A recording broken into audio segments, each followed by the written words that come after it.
Bonsoir les amis, alors disons ce soir, je me sens chaud pour vous parler d'un sujet qui me tient aussi très à cœur, c'est la manipulation des masses, ou la propagande, ou euh, les, euh, ou, les relations publiques. Enfin, il y a plusieurs façons d'appeler ça. En tout cas, je vais vous aiguiller direct vers un bouquin qui m'a profondément changé ma façon de voir les choses.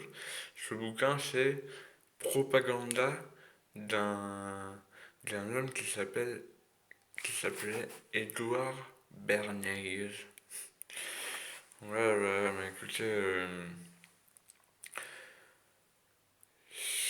ça, franchement, je suis désolé de le dire, mais pour moi, il y a un fossé qui se creuse un peu entre ceux qui ont lu ce bouquin et ceux qui ne l'ont pas eu. Parce que moi, je l'ai lu un peu par hasard, sur les conseils d'un ami quand même. Mais en gros, pour moi, quand on a lu ce bouquin, on se rend compte qu'en fait, on décide vraiment pas de tout ce qui nous arrive, hein. Rares sont celles et ceux qui ont l'humilité d'admettre qu'on peut les influencer. Mais malheureusement, la triste réalité, selon moi, c'est que on peut facilement se faire influencer. De mémoire, je vous cite une des phrases d'Edouard Bernays qui dit dans un système démocratique, parce que nous sommes prétendument en démocratie, hein, même si on a des représentants et tout, ils appellent ça une démocratie, mais bon, j'en ai pas dans la vidéo d'avant. Pour moi, c'est pas une démocratie, mais bref. Bernays, il dit, dans une démocratie, ah, je me suis piqué la bille par un moustique, pardon. Euh, donc, il dit, dans une démocratie, euh, les décisions doivent avoir l'appui du peuple, en gros. Et il dit que donc, il faut travailler pour influencer les masses en fait, pour les pousser notamment à la consommation. Par exemple, un exemple tout bête qui doit nous venir de lui, c'est euh, par exemple, à un moment, il a travaillé, pour lui, son métier, c'était conseiller en relations publiques. Et donc, il travaillait pour des grandes entreprises, euh, notamment, par exemple, et ça marche encore aujourd'hui, hein, mais il faisait porter à des stars des vêtements, et après, il en faisait la publicité. En fait, il mettait en relation les intérêts des gens.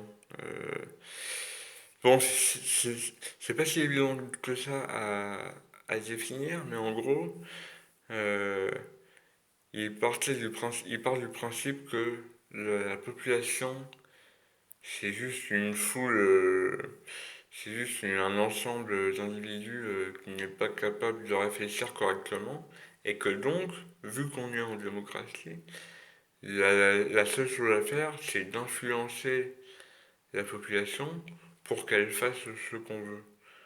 Par exemple, tiens, voilà, j'ai retrouvé un exemple.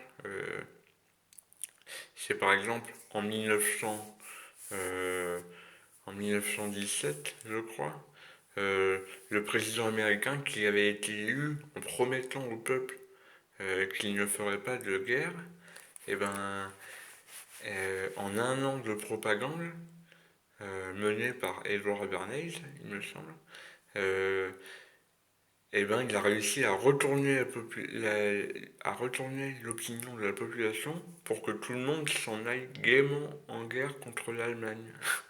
Donc voilà. Sinon, à un moment, il a travaillé pour l'entreprise Banania. Banania qui était implantée, il me semble, au Guatemala.